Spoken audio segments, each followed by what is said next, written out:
C'est sur la digue, où se concentre l'animation, que se rassemblent majoritairement les peintres. Avant de rejoindre leur base, ils brosseront des tonniers sous voile par centaines.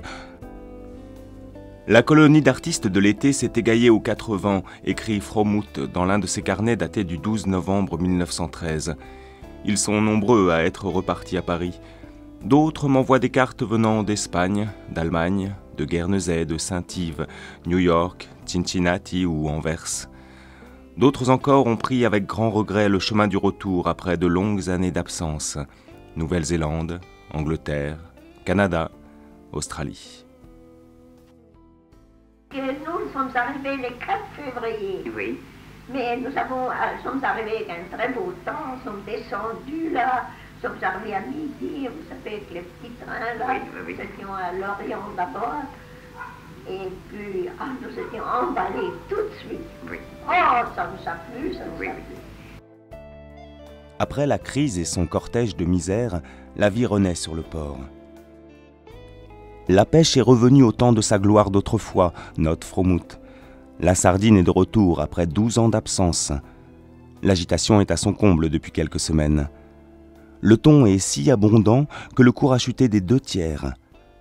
Les visiteurs et les artistes arrivent en grand nombre.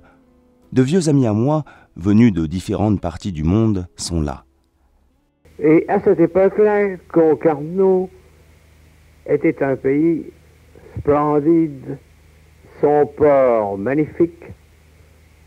Il suffisait de s'installer avec son chalet au bout de la digue pour avoir des motifs constants, et de très beaux motifs. Les tonniers très colorés, aux voiles de couleur, voiles rouges, voiles bleues, venaient vendre leurs poissons, le thon, à Concarneau. Et il y avait aussi les sardiniers. Les sardiniers qui, en général, partaient le matin de très bonne heure et rentraient vers midi, entre midi et 4 heures, pour que l'on ait le temps de répartir dans les usines. Elles étaient nombreuses à cette époque-là, qu'on avait pour avoir le temps de répartir le poisson pour qu'il soit travaillé pour la conserve. Et ce qui était amusant, c'est qu'au bout de la jetée, en face l'annexe de l'Atlantique, la grande jetée, qui était à ce moment-là beaucoup plus étroite, il y avait des tas de charrettes, à chevaux, à bras, et au bout de digue, au garde-fou en fer, s'accoudaient les femmes qui annonçaient le prix de la sardine, au bateau qui rentrait. Et à 2 francs 50 chez Bouvet, et à 2 francs 50 chez Antel, et à 2 francs 40 chez un autre. Bref, c'était très amusant. Alors, le long des quais, il y avait des cabines, des cabines d'acheteuses ici, là. Et donc, il y avait des chevalets d'un bout à l'autre pour aussi bien. Ça, c'était frappant. C'était pas tous de grands artistes, bien sûr, mais il en est passé certainement des artistes qui n'étaient pas mauvais. Mais ça, c'était frappant. Pourquoi s'installait-il là? Vous ne les voyez pas de l'autre côté, parce qu'ils avaient là le port sardinier, les sardiniers qui faisaient la cotriade ici, les tonniers qui étaient derrière. Ce mouvement du port, avec la cale que vous voyez là, débarquer le poisson, le thon, la sardine, etc. Et c'est pour ça qu'il y avait un spectacle, en plus de ça avec le fond de la vie close. Les maisons n'étaient pas construites derrière, c'était des terrains de campagne, si vous voulez, avec quelques vaches que l'on voyait battre de l'autre côté, des rochers, dans les champs.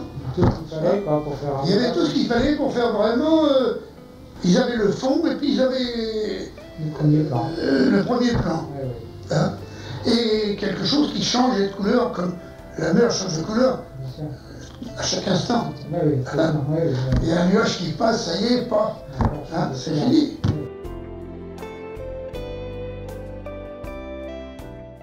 Et l'appareillage étonnier, c'était quelque chose.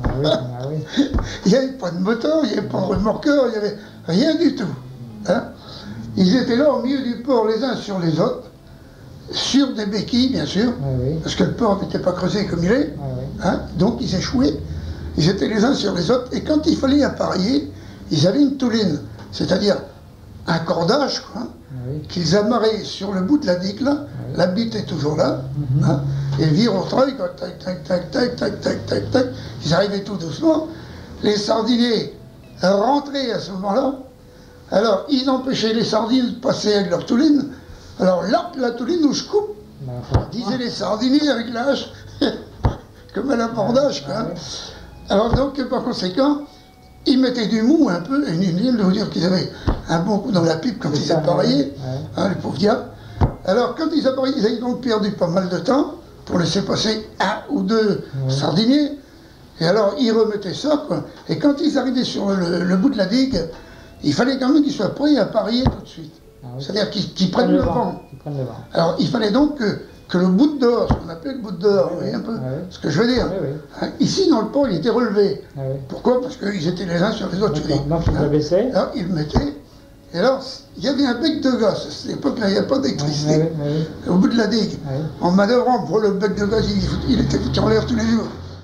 Et alors, ils appelaient ça, enfin la touline, sur un pied au bout de la digue. Les sardiniers, quand ils arrivaient, lâche la touline! Alors, ils ne lâchaient pas, on attrapait la hache, jou! On coupait.